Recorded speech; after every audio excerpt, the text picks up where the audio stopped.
The Bleacher Report app is your destination for sports. Right now, the NBA's heating up, March Madness is here, and MLB is almost back. Every day there's a new headline, a new highlight, a new moment you've got to see for yourself. That's why I stay locked in with the Bleacher Report app. For me, it's about staying connected to my sports. I can follow the teams I care about, get real-time scores, breaking news, and highlights all in one place.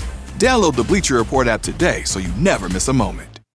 Hi, this is Alex Kantrowitz. I'm the host of Big Technology Podcast, a longtime reporter and an on-air contributor to CNBC. And if you're like me, you're trying to figure out how artificial intelligence is changing the business world and our lives. So each week on Big Technology, I bring on key actors from companies building AI tech and outsiders trying to influence it, asking where this is all going. They come from places like NVIDIA, Microsoft, Amazon, and plenty more.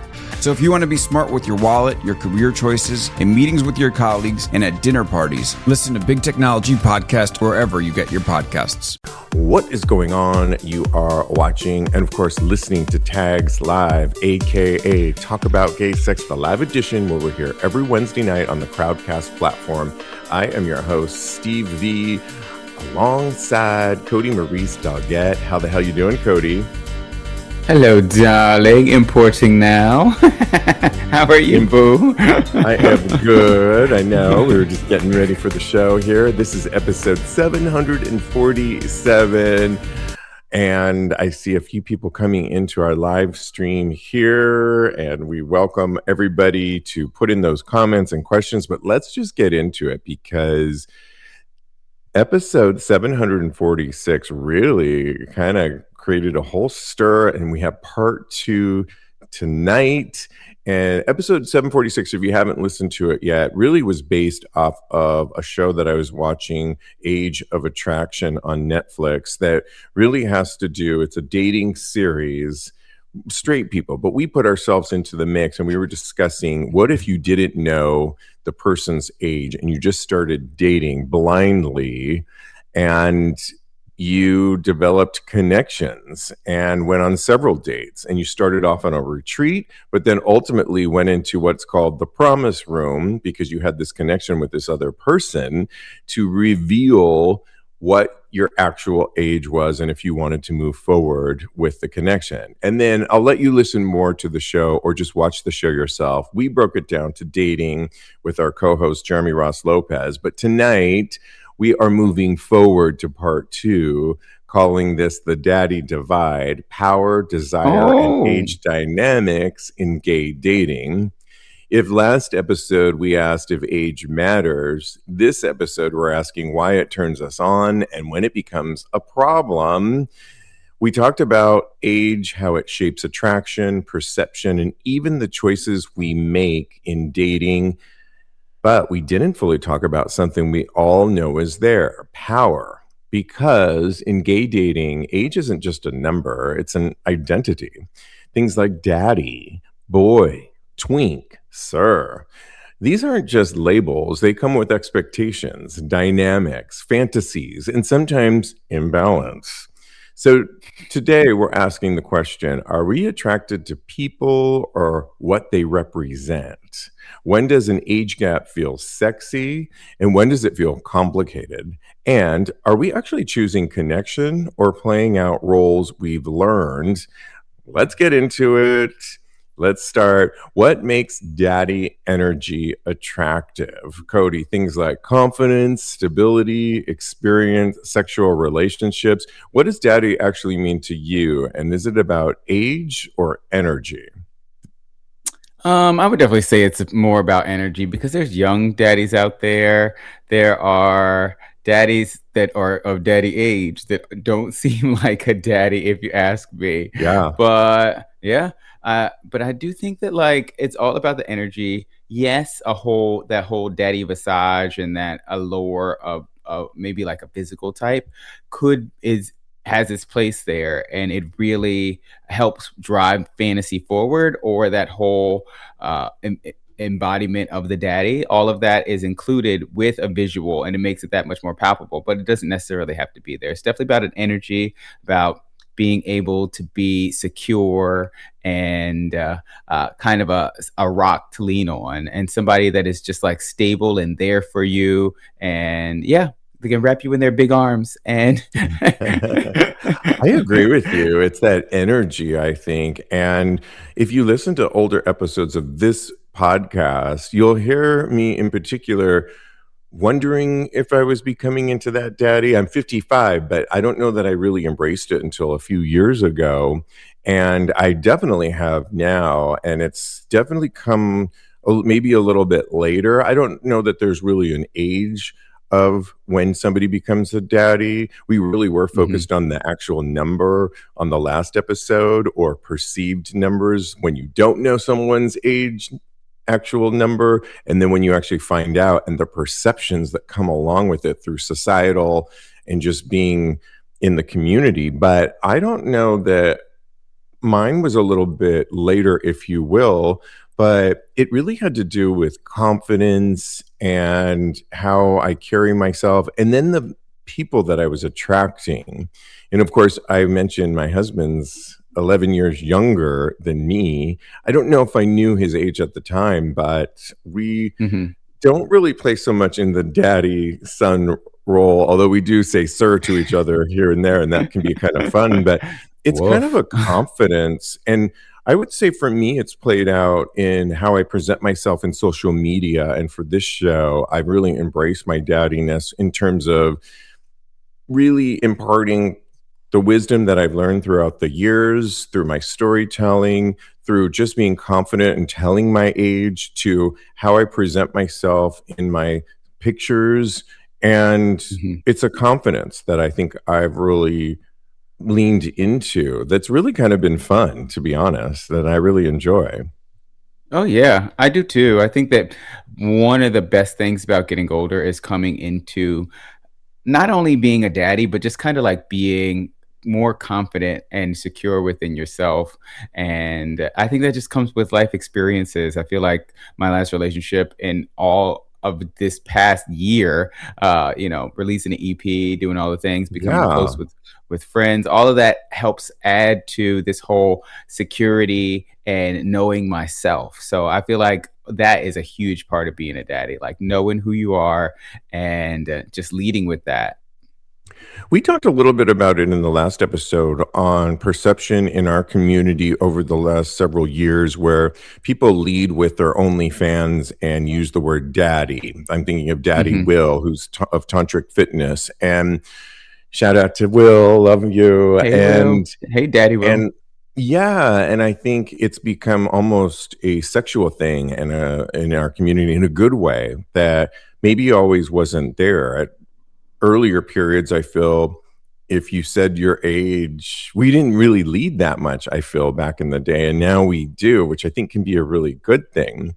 But if we're talking about fantasy versus reality, things like daddy and the younger dynamic in things like porn, social media versus, say, real life, fantasy can be, like I said, porn, controlled, sexy, clear roles. We all know those porn where they're led by daddy or the daddy son, or my favorite, those porns where they go into the doctor's office and it's a clearly younger person and they're being examined by the older daddy, and then it turns into an examination, which I think can be really fun. Of the prostate? Yeah, right, exactly. Let me introduce you to your body, right? As opposed to, say, like reality, which has things like emotions, expectations. Your doctor better not be doing that kind of thing to you in reality. I mean, it's hot until it's real. That I think can be the fantasy versus reality. What do you think of that whole construct? Oh, yeah. I think that it's very easy to lean into the fantasy part of it. I feel like when you are, that is something that you just can latch on to very easily. And then when it becomes a reality, you realize that there are things that are like socially acceptable that you maybe not be comfortable with. There's just so many layers to it as far as reality is concerned that you get to let go of. when you're actually having the fantasy. So it's a release, and it's easy to kind of forget about all of the down things that are negative about the whole experience, and really just kind of lean into the whole fantasy of it all, which I think is very freeing and it's good to explore with. But then when you come back to reality, you're like, oh, wow, I don't know if I would want to do that in real life, but it could be very hot to think about for sure. Well, we are live, and Doug says daddy is more of a mindset rather than age. And yes, and I think that's what my point was at the top of the show, where I was really saying that I don't remember if there was an age. It just seems like in the last several years, I've embraced that and enjoyed that side of myself. I really like that. Adrian, watching us live, says a man with a daddy energy is someone who is confident, comfortable with his identity, and is someone who knows what he wants. I love a man with daddy energy. Yeah, I think over the last several years, it's just, if you can kind of tap into aging as a gay queer person, and then that aligns with your confidence, and you just bring that into the mix and the walking into a room, you already come in with an advantage in many ways, because people, I think, really like people that have confidence and that take charge, and that irregardless of how you look, I think if just how you present yourself is very alluring, and I really like that. So yeah. Oh yeah. Absolutely. Keep those comments coming through. So let's talk about power dynamics, because when we talk about power dynamics, we can talk about things like financial power. We all know about David Geffen, who at 80 married somebody that was much younger, a former porn star, and it ended 6 months later in a really awful battle, divorce. It didn't work out. Emotional maturity. It worked out for the younger guy. Ultimately, it worked out. Yeah, in that regard, it did. Yeah, emotional maturity and the gaps that can show. But I think we're going to talk a little bit later that sometimes emotional maturity doesn't, in our community in particular, because some of us maybe came out later, never dealt with the maturity that we needed to, and now we're adults and we're very young and immature. So, and then you can meet like an old soul. So that could show up in different ways. The experience imbalance. So somebody that's traveled more, experienced things like cruising, dark rooms, BDSM, three-ways, open relationships, had many relationships, as opposed to somebody that hasn't, that could really factor into how it works. And then control versus guidance, which can be hot at times, but then can also show up in boundaries that could be broken. So is the attraction, Cody, about connection or about control?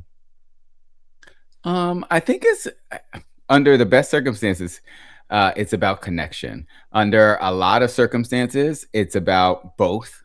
And under the worst circumstances, it's all about control. So I feel like it's very easy to abuse your power as someone that is older in this type of situation. It's very easy to kind of lead as an older person, as the daddy, in order for like I feel like the younger person in these types of relationships, just outside looking in, generally speaking, not necessarily for every single relationship, but just in general, the younger person is a little bit more submissive, will acquiesce a little bit more as far as what the decisions are that are going to be made, because they feel like this older person has more knowledge and more wisdom and more guidance to give them. So I feel like that can be, with a lot of power, a lot of things can go down. So I feel like a lot of these older gentlemen are kind of, I would say not a lot, but some people abuse that type of power, and they really just use it to make sure that they get what they want out of the situation. I feel like we have a few Janet Jackson references too. Control, and we've got the knowledge. All these things come into play. And yes, I think it can. I'll never forget, I had a friend that always liked younger, had a lot more money, tended to attract younger guys that didn't have a lot of money. And then he would get mad and complain to me that, well, I'm always paying for everything. I said, well, you set this up. You went after those guys that you knew they didn't have as much money as you did. You knew you had way more experience. And I think he liked that at first, but then as it became comfortable, as the other person got used to being taken out, got used to the nice house and not paying for anything, then he would complain. So it was kind of a catch bait thing that I don't think really was healthy. And I tried to tell him, I'm not sure if he ever changed. I don't really talk to him anymore. I mean, not all age gaps really are unhealthy. And we're saying all. Yeah, right. But ignoring the dynamics could equal problems later. And that I do think this show does a good job of, Age of Attraction, that it's all beautiful and amazing at first and hot, but depending on where you're going with it, if it's a friends with benefits thing, it shouldn't really even matter, because we talked about it on the last show. Sex is sex, and I don't think that really comes into play. But I do think if you're going into a relationship, depending on the age gap. So I mentioned on that show, there was a 27-year-old and a 60-year-old. Yeah. And spoiler alert, sorry, they don't make it.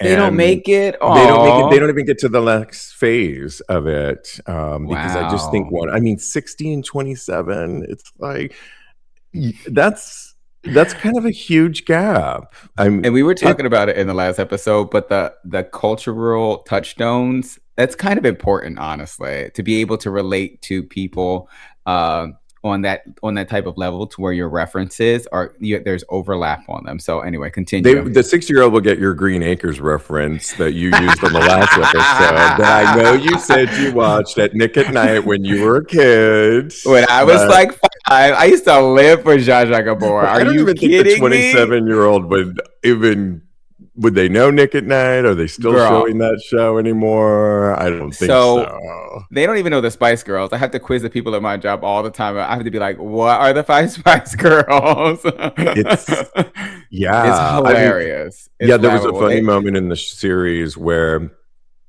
they're talking about one of the younger guys who's dating a more mature woman is saying that, oh, I was about to get a baseball contract, but I had a huge injury that didn't allow me to go down that path. And she's like, oh, yeah, I used to play softball and played in various teams and was recruited. And so they had that in common. It was really cool. And he goes, oh, the younger one goes, oh, there was a movie, I believe, based on a all-female, I think it was called, and she's like, yeah, League of Their Own. And he's like, he knew it. So I was like, oh, wow, that's cool.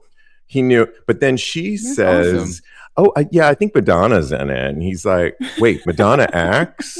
Which was kind of a funny thing. And because it's like, well, maybe not the greatest actor of all time, but she has acted throughout the years. Yeah. And he didn't know any of her acting stuff. Maybe that's a good thing. Just focus on her music. But she's really good in that movie, just for the reference the kids on that out there.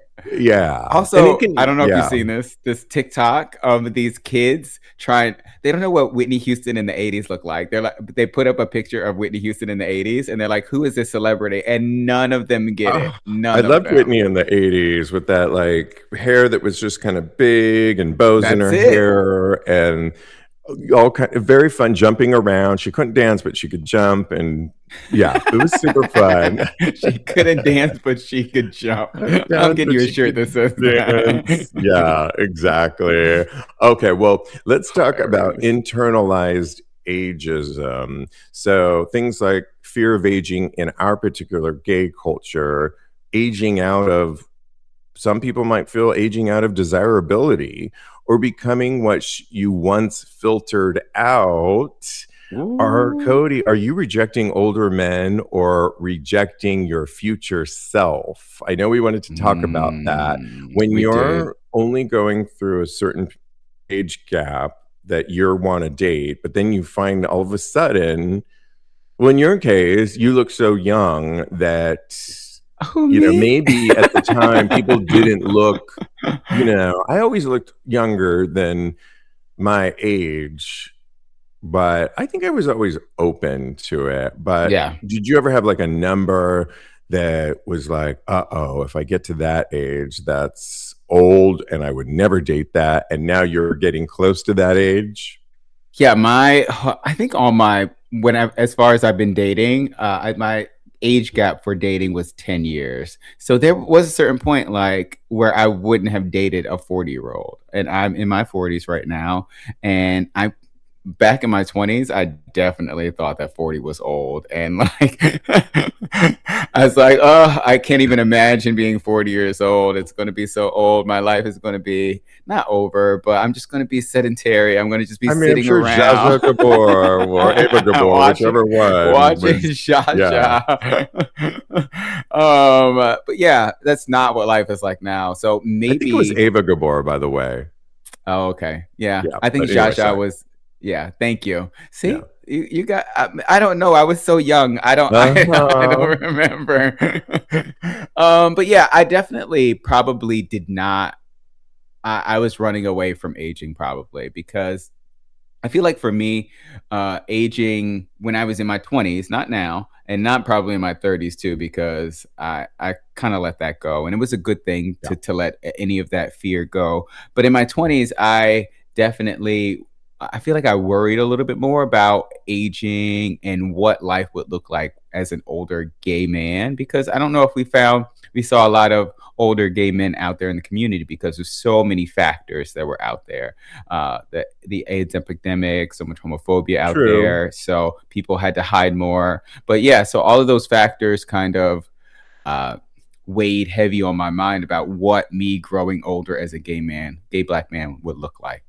Yeah, I mean, I think that's very a common belief. I mean, for some reason, I grew up in as a gay person in my 20s and surrounded myself. My best friend was 20 years older than me, still my best friend. Shout out to Larry in San Francisco. And I hung around with his best friend, which was even 10 years older. And the three of us would run around San Francisco. And I was met through him a more mature gay crew, and I think they helped shape me for my tastes and what gay men were doing, thriving and career wise. And I think it was really good for me in that I saw them living a really productive, healthy, fun sexual life, and it was a good mentorship. I always called my friend Larry my mentor. He's my best friend, but my mentor, and it was really good for me. I don't know that I thought so much about it. I think we have a tendency as the more we age, it's so when I was going to be 40, I was like, okay, well now that's young and 40 years old. And then I turned 50. It's like, oh, now 50 is young. And so and I'm 55 now. And so I keep moving the needle a little bit, but I feel young, I feel healthy, and I think I'm embracing, like we said, the daddy side of it. And I think it's really a good thing. And so I don't know if aging out of desirability, at least for us, is we're thinking in those clips. So I'm not rejecting, my future self at all, because I had really good examples, but I can Yeah. understand if that wasn't your, you didn't have a And I lot of feel like, examples. yeah, I feel like in my mid 20s ish, it happened. I let go of that pretty early on. I feel like because of what you just described, I started hanging out with more gays that were a little bit older, so I got to actually see that was something that was available to me, to growing older gracefully and with love in my life and in a more active lifestyle. But I feel like I still in the back of my mind feel like getting older is kind of scary. I really, really honestly do. Because you were talking You about it and you do? were like, oh yeah. I feel like it's something that, I mean, like, we can't all avoid it, but what if, tomorrow I wake up and We all know on this show that I'm pretty vain, and I'm like, oh, what if I start to look old? I think that is what probably scares me the most, is looking old. Or what if Yeah, I can't? My bones are starting to creak a little bit too. What if I can't drop it like it's hot in the club anymore? I So will say, as somebody that's at least 10 years older than you, yes. I mean, nowadays, we were talking on a recent episode, the science is on our side. You work out, you take care of yourself. But what becomes really important in many ways is your actual health, not how you look maybe on the outside, but like I just finished, oh my gosh, I talked about on a recent episode. I just finished my yearly physical, and at this stage, you do all the blood work, and they're looking at everything, including prostate health. We had Mama Tits on the show talking about stage 4. Then it was 55, time for the second time to get the colonoscopy. He did the endoscopy, which that came out good too. And then I went to my dentist, and teeth are looking good. All those things that all came back with a clean bill of health, and I feel really good. That becomes so important. And then we're in a good science period where you can do injectables, or you can work out, and you can take care of your skin. Ooh. And if you were taking care of your skin, if you embrace your daddy side, all that can collide. But your health, your spiritual health are all things that tend to matter, which kind of leads us into our next segment on this topic, which has to do when it doesn't work. So different life stages, if you're meeting somebody else, going out versus staying in. You made a statement about how getting older kind of scares you. I used to have a period where I had to go out every single weekend. It was it was part of the curriculum. I looked forward to Saturday night. It was just, now if I don't go out on a certain weekend or week, it's fine. We cook, Diego and I cook, we do other things. I like to go out still, but if I was dating somebody significantly younger, they might be in that period where they want to be out having a good time, and that could, and maybe we would just have to look at it in a different way. Okay, you go out and I'm staying in. But that brings up a whole host of other things that could come in. Career building versus stability. Somebody that's just getting their career off the ground versus stability. And what if you didn't have the money that David Gevin had, that you could just take care of somebody? That could be a whole thing. You need them to work, but they're at a different point, in their life. Mismatched expectations, fun versus commitment, mentorship I mentioned versus partnership. Have you ever, Cody, been in an age gap dynamic that felt good at first but didn't hold up? I don't think I've ever been in an age gap dynamic. I feel like 10 does 10 years count? I feel like that is still I'm in 11. I don't think with us it does. It depends on the person, but not as much. As we're seeing in this series, as we're seeing in the David Geffen thing, where it's huge gaps. Like we're talking 15, 30 to, 25 plus years. I think it can kind of show up, and you have to really be secure and know, everybody has to know what's happening there. I don't know if it could work. I'm sure there's examples where it is working. I'm sure. Yeah, I'm sure, and I would like to hear from those. Maybe we should get age gap couple on. If you're an age gap couple and you would like to be on Tag's podcast, right to either Steve or I. Absolutely, let us know. We'll give our DMs at the end of the show, or go to tagspodcast.com. Like you said, when it does work, you could have shared values, emotional alignment, mutual respect for each of your roles. That could be really healthy, and I believe there are examples out there. I think it's not as easy. But let's do a fun lightning round to kind of end this, and just say which comes to the top of your mind. Daddy. Yes, me too. Daddy or boy? What's your type? What's my type? I love a daddy. You love Daddy on daddy action. What about you? I would say boy right now because Diego's kind of younger than me, so he's the boy. Oh, and, yeah. I do love a boy too, but daddy on daddy action for me. Biggest age gap you date seriously? Date seriously. I would date any age. I would date a 60-year-old. Age I would gap, date. though. Okay, probably about date seriously. 20 years is the most I could think about for dating seriously. I think I would. That's a good solid number. 20. Yeah, I would do 20 too. But if you were on this series, you wouldn't be able to pick that out. But yeah, 20. Is daddy a compliment or a role? Ooh. It's become a compliment to me. I think when I was just coming into my daddyhood, I feel like it was something that I would push back on, but I love it now. I actually was on Sniffies the other day, and I was like, "You can call me sir," and he was like, "What?" Yeah, I love that. He was like, "No, I will not be doing that." I was like, "Blocked." Yeah, if you forget it, block. Is daddy a comment? Oh, I would say if you listen to some of the earlier shows, I remember the first time somebody called me daddy and I was like, what? And I talked about it on this show. I wasn't ready for it. Now it's a compliment. So that answers that question. Have you ever dated someone for what they represented? Meaning, I guess, labels and for what they... No, I don't think I have. I've always gone for the person, and then maybe they were a twink, or I was interested in them, and then I realized, yeah, they're a daddy. So not for the role, I went for the person. You? Yeah, I don't think so. I date people like that. I like their brains. I don't really go for what's their role or what they fit into.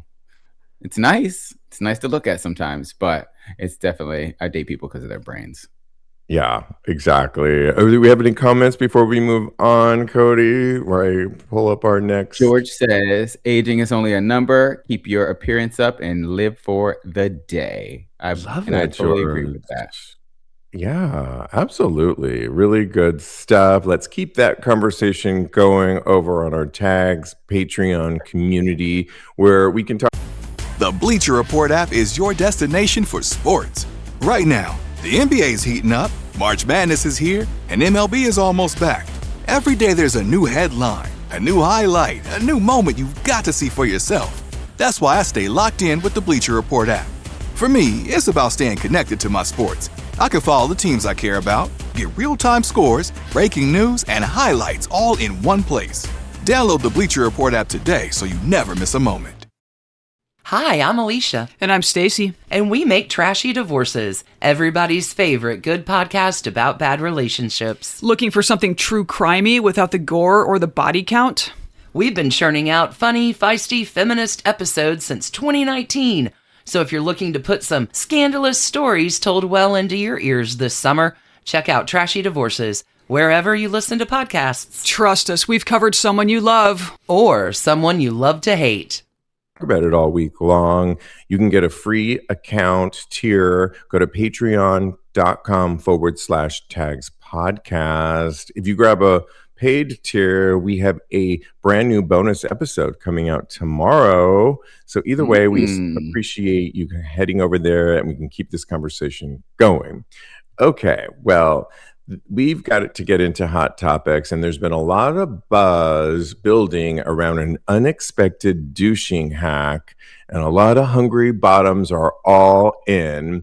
Researchers based in the UK claim to have come up with a unique alternative to douching, and their discovery has clearly struck a chord with gay men around the world. They have a Kickstarter they launched last week, which had a modest goal of $13,400, but is raised over 100,000. And a lot of hungry bottoms, including here in the U.S., pledged a whopping 233,000 in hopes of being among the first to get their hands on this new invention. What am I talking about? It's the first alternative to douching. Takes 30 seconds, no water required. It's made out of seaweed and a gelatinous ball. It's like, think of this little ball. All of a sudden, I'm thinking like what you play jacks with. It's as big. Yeah, I'm thinking of gerbils. All of a sudden, like you're putting this ball up your ass. But I watched this whole thing. I'll post this on Tag's podcast. They invented the A ball. It's a firm-ish, squishy ball made from gelatin and alginate, which is like a gum derived from seaweed. The claim that if you pop the ball inside you, it pushes any poop in your lower rectum upwards, so the opposite directions, and out of the way. And it also stops any fecal matter from sigmoid colon from coming down and making a mess. It stays safely pushed up and against your second sphincter while you get railed. After 30 to 60 minutes, you evacuate the A ball with your next bowel movement. So I think what this is really doing, Cody, which is kind of breakthrough in many ways, is that and Dr. Goldstein, who's friend to our show, proctologist, often has stated on this show that we over clean, so if you're using one of those douche bulbs, often the bulbs are too large and we never think that we're clean enough. And what happens is you're probably good a couple of times, but then we over douche and then you start going higher and higher. Well, you might be good for a little bit, but then it can reactivate as time goes on. So if you did it at the beginning of the night and you over douche, then you're going to think that you're clean, but then you're ultimately not. This is apparently solving that problem. Now, here's the clincher, if you will. It's that it's still in its phase of being tested, and it could be a while before this gets down the road, and we don't even know. Would you buy into this because of the fear that many people have about not being clean? You know what? It sounds great. And the name is kind of scaring me though. It's A ball, like the letter A, and not 8 ball, like the letter 8. Please don't stick an 8 ball up your butt, you guys. Okay. You've heard of those stories of all kinds of things people are putting out there. But yeah, this sounds great. I think that this is it could be a great thing for if it works, if it gets tested. And I feel like a lot of people are going to avoid some messes out there, some shitty situations, if you will, by these new developments that are going on. So I'm here for it. I might buy my bottom a couple. Actually, you know what? I might bottom just to test it out. Okay, well, you can donate to the Kickstarter and hopefully be a part of the trial phase and see if it works or not. We'll put you to the test. Oh, okay, wait, why you got to put me to the test? Did you want to try? What about you?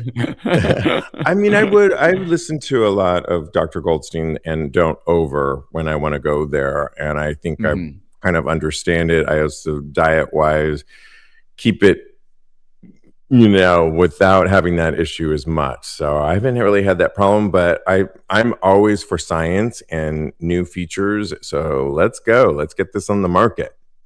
Yep. Moving on, somebody said there's a gay TikToker that's 8 inches or more, sweetie. This gay TikToker's guide to catching print is going viral.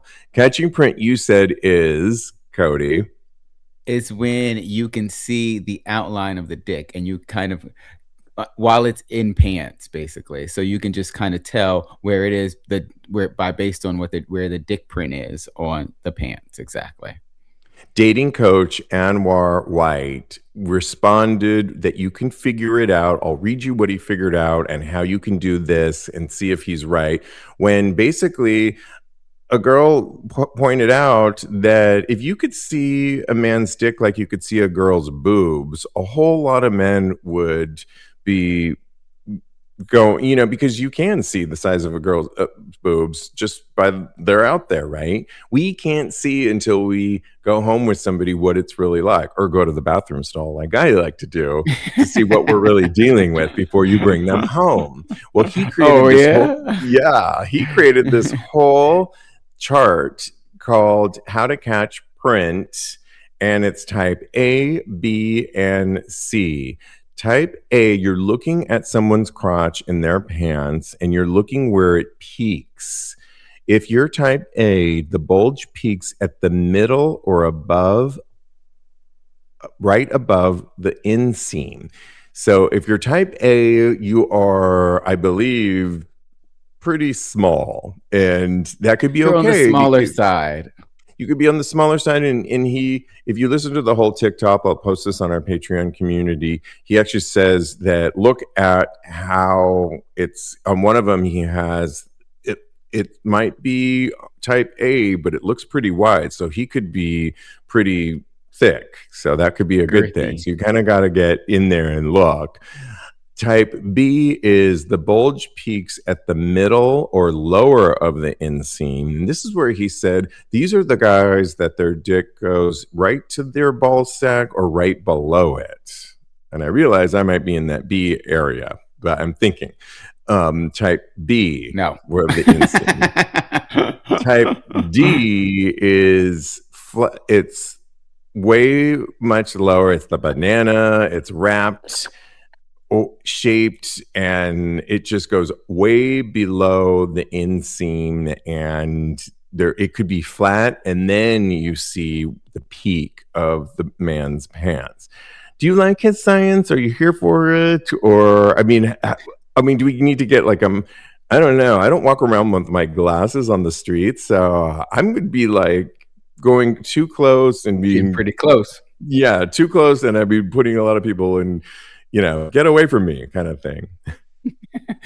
You're gonna get the cops called on you? Oh my goodness. Yeah, exactly. I actually did try this today. I think generally speaking, it's pretty accurate, but you know how in jeans, they're in the front where the zipper is, where that flap is, sometimes it can bunch up a little bit.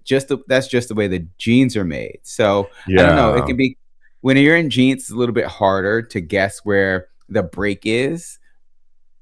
But jeans can also. I remember walking. I had a friend, and I was walking one direction on 19th Street here in Chelsea, of course. And my friend was walking the other way. He's like, I can totally see the outline of your dick in those jeans, because they were kind of more fitted. And, a good pair of jeans can really show the outline. He's like, I can totally see the outline and how far it's going down. And I was like, oh, girl, all right. I love it.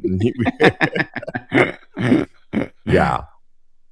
Nice. I don't know. But yeah, I'm here for this. I think that, it will help a lot of girls out there in the world. So yeah, why not? And I heard it's empowering a lot of women, because they'll tell them to be quiet, lower your tone when you're talking to me like that, you A cup. Exactly. Right. Exactly. Or just wear those gray sweatpants and call it a day, where we can just see everything. Short shorts. Yeah. Those short shorts. I'm really happy and excited about spring, summer. Well, we had to mention, sadly, the owner of OnlyFans just died at the age of 43.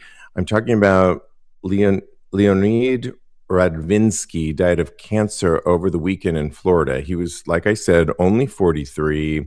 And they said in a statement, Leo passed away peacefully after a long battle with cancer. His family have requested privacy. But my goodness, he really put together one of the greatest platforms that we all have used or been on, or it was a really leading force. And it's now expected, if a new owner is going to keep it, or they're going to sell it. So it remains to be seen what's to happen with OnlyFans. But, a sad passing for an entrepreneur that really put something out that changed the landscape of porn. Mm-hmm. Yeah, my heart goes out to him and his family. So, yeah, it's really sad. But he left his legacy, and he left his mark on the world. So, yeah. Another sad loss for people that follow porn. Gay adult star Seth Peterson died at just 25. People around the world were sharing their condolences over Seth Peterson's sudden death this past weekend. He had a fiance, Cyrus Starr, posted a social media statement confirming Peterson's passing and sharing a GoFundMe page to help cover the funeral costs. He had done a lot of work with a lot of people and was really a favorite for a lot of fans and performers. A lot of people said he was very sweet. They just had a lot of nice things to say, and really gone too soon. My goodness, so young. Yeah. So another It's really rest sad. in power. Yeah. And it's always sad when you hear about those. Moving on to Tom Ford, the major designer of all time, is making a major life change, and it's about to cause a gay earthquake. He is, I mean, brought Estee Lauder he bought it for $2.8 billion. He sold his namesake to them. He bought the infamous house here in New York City by none other than Halston, the famous pad that Halston owned, redid it, and is putting that on the market. He bought that for $18 million back in 2019, and now with all of his renovations, it's worth $45 million on the market. Wow. He lost his partner in 2019, and they met in 1986. Richard Buckley, the pair had been together since 86, like I mentioned. They welcomed their son in 2012 and married in 2014. Buckley passed in 2021 at the age of 73. So they had a little bit of an age gap, not much, but a little bit. And now he is on the market as he has a brand new movie coming out. He's made 2 major films. His films are so artistic and so awesome. And his third one's coming out. He's looking though for a partner again. He's open to it. I'm available. He said he's looking for somebody that might be a consultant that doesn't have to live in one place. So think somebody that has their own money, probably equivalent to at least his own money, and probably is somebody that's mature. But I mean, that man is very fine and he's very fine. We're not a talking broke, immature guy. Call me. Yeah. No, this is great. I'm happy for him that he's finally ready to get out there and get with and start mingling again. So yeah, good luck to Tom Ford. He's beautiful. Absolutely. And another beautiful man that you can see in New York soon on Broadway, I'm talking about Luke Evans, is about to star in the Rocky Horror Show. And he's looking really good. Cody, he's playing the character of Dr. Frankenfutter. Absolutely. Originated by Tim Curry on film. So cool. I can't wait for this to open. It also is starring Juliette Lewis, Michaela J. Rodriguez, who we love, Rachel Dratch. You said Stephanie Shu as well? I think she's in it. Stephanie Shu? Yeah. And a host of others. It's going to open. Boy Radio. Yeah. It's going to be at the iconic Studio 54, and I cannot wait. Put this on your radar, Cody. We are going for sure. We are. The promos are looking really good. I cannot. Yes, I love it. Okay, well, we had to shout out when we talk so much about bars that are closing and we're losing Elmo and other bars throughout the country. 5 fabulous new queer bars are opening this spring and summer. I'll read you a few. Verse is opening up in Albuquerque, which is really exciting. Luke and Lucas are the owners of it, and I've been watching some of their videos on it. They have a beautiful brand new space that looks really cool. Next time I'm in Albuquerque, I would love to check that out. Let's go. Cathedral at Albuquerque. Yeah. Cathedral City, which is next door to Palm Springs, is getting the Eagle Bar, which totally needed because they had a bar there before that shut down that was leather, right? And so it really changed the landscape. It was my favorite place to go, but now at least they're getting an Eagle Bar, and this is really what a proper Eagle Bar. They're going into construction mode and doing it right.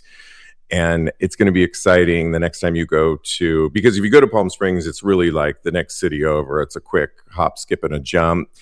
Prism in Medford, Oregon is about to open up, and it's got a great new space. Daniel Tharp, one of the biggest figures behind the 20-strong team involved in the launch, told KDRV, the hope is really to create a space for all members of the community and our community to come together and feel safe, included, and encouraged. So that's exciting over in Oregon.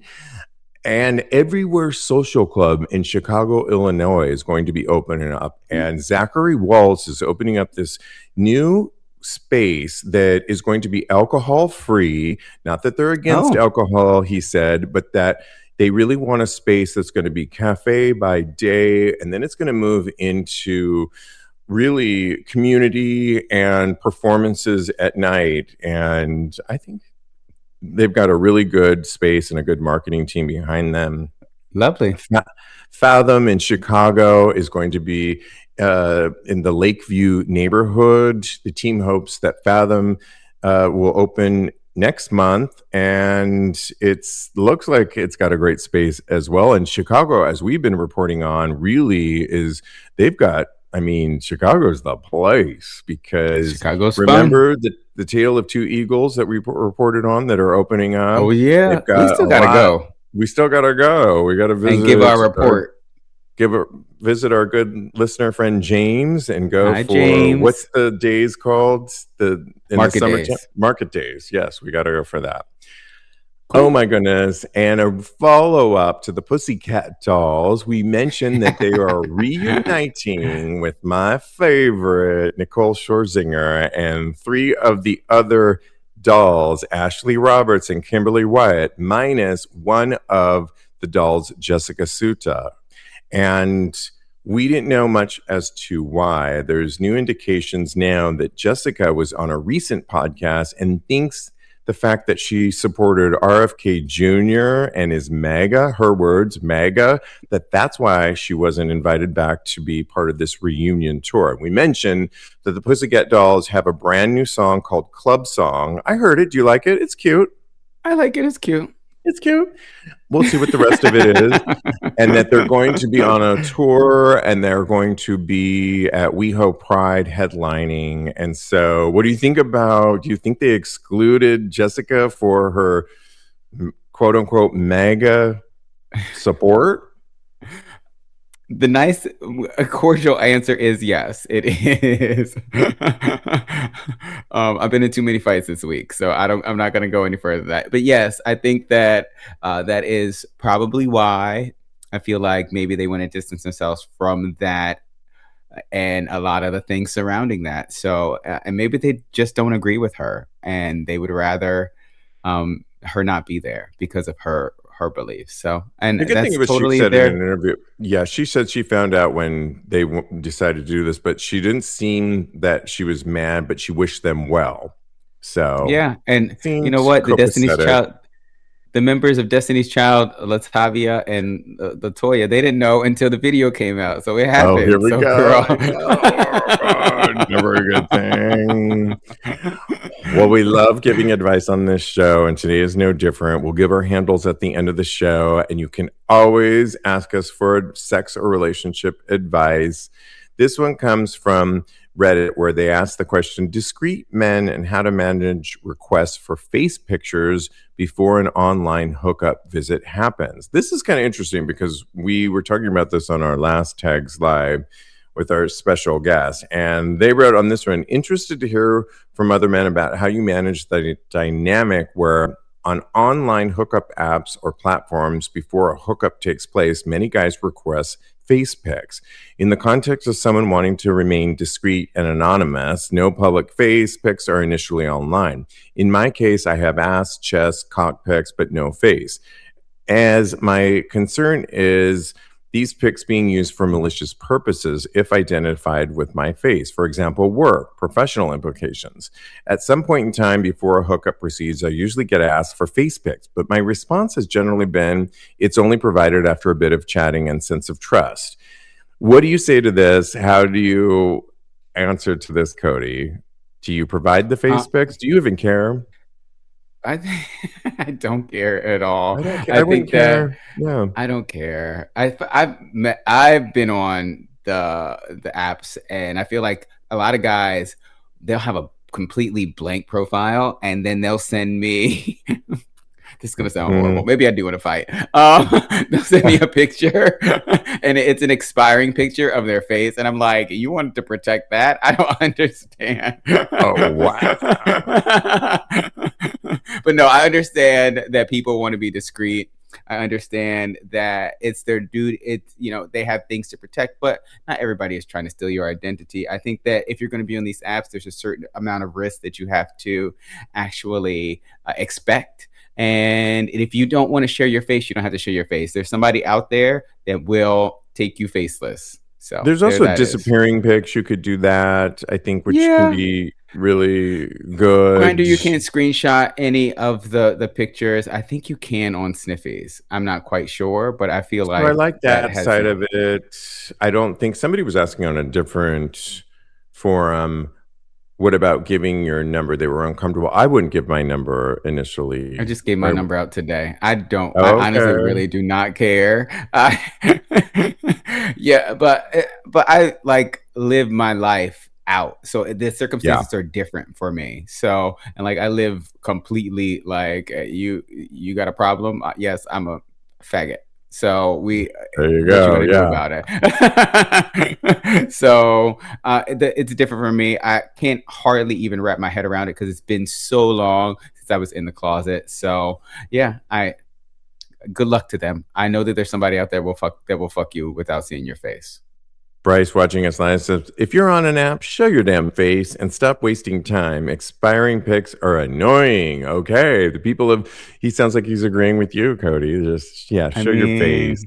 I mean, kind of that mindset too, but I agree. We're all not in the same place too. We're not. And that's okay. So, but I'm not kind of with that mindset if I can't too. See your I would face. like, that's why I always said I like meeting people in real life because you can see. I'm also the mindset I like to hear a voice. All those stuff matter to me, but everyone's in a different place. Oh my gosh, we could do this all night. So much fun. Yeah. Let's continue the conversation over on our Tags Patreon community. Go to patreon.com/Tags podcast. You can follow my lovely co-host, Cody Maurice, and get his new EP, Thing of Beauty, with a brand new video coming out soon. Can't wait. We'll debut it, or at least play it here on this show. We're going to debut it. Thing of Beauty, wherever you get your music. Follow Cody on Blue Sky and on Instagram at Mr. Maurice. Follow me on the gram. I am _Steve V. And in the meantime, continue having hot gay sex.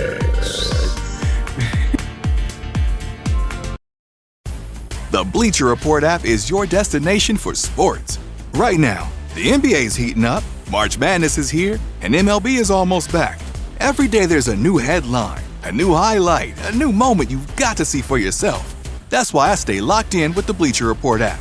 For me, it's about staying connected to my sports. I can follow the teams I care about, get real-time scores, breaking news, and highlights all in one place. Download the Bleacher Report app today so you never miss a moment. Every day, the world gets a little weirder and a lot more awesome. Cool Stuff Daily takes a look at everything from mining in space to the latest in the fight against cancer to how AI is, basically changing everything. It's all the cool stuff you didn't know you needed to know. Join us for Cool Stuff Daily as we take a quick look at science, tech, and the wait, what stories that make you sound way smarter at dinner. Subscribe to Cool Stuff Daily now, because the future's happening fast, and it's way too fun to miss. If you like the show, please take a moment to rate, review, and subscribe. It really does help the show to grow. Thank you for listening.